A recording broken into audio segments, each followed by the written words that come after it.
Okay, hello and welcome to This is Culture. I am Claudia Nsono. Focus today is on the charity of African heads of states, which many people are beginning to say begins and ends abroad.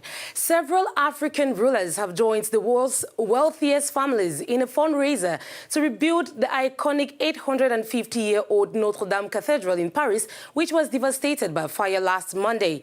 But how do these African leaders react to similar projects geared towards preserving the continent's cultural heritage?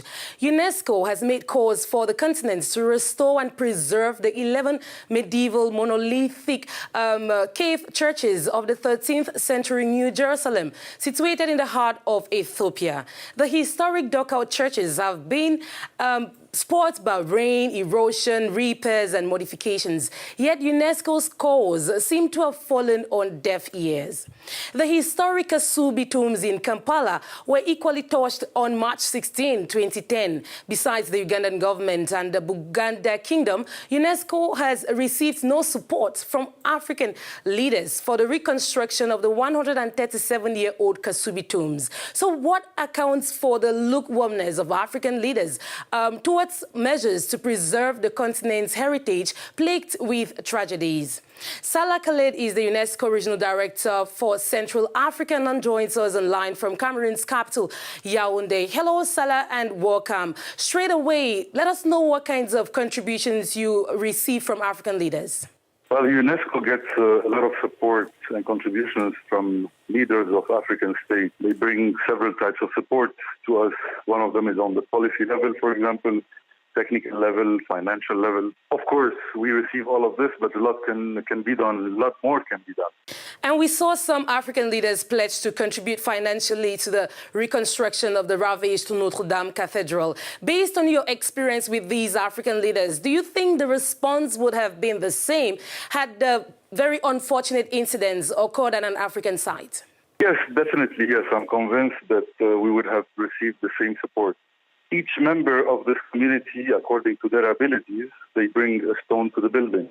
We can recall that the army of Chad, for example, constituted the largest and most effective battalion during the security operation of Timbuktu. The restoration of the mausoleum, it could not have been done without the presence of this army. But I'm sure that everybody will commit if, God forbid, something like this happens. Ivorian King Amon Ndufo, the fifth of Queen Jabo, pledged to financially support to the reconstruction of Notre Dame Cathedral. Meanwhile, his country needs funding to preserve the 100 masterpieces it requested to be restituted from France in 2018. What do you make of this gesture? Well, we should not neglect also the effort that is done by the African leaders in that direction. We are witnessing on the ground the commitment by some of those member states. We see a lot of efforts in building new museums, in building the expertise to manage all of this in their own countries. These are projects that UNESCO is working on with those governments, so we are witnessing firsthand. Of course, a lot more needs to be done. One last question, Salah. So what's your office doing to better the situation?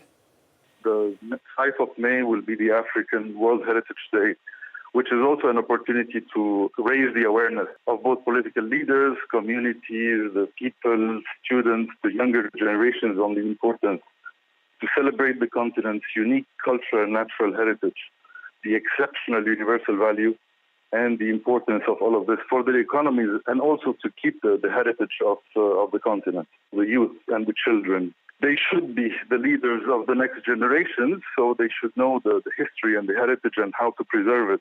We have worked with a lot of those states on programs like Patrimonito.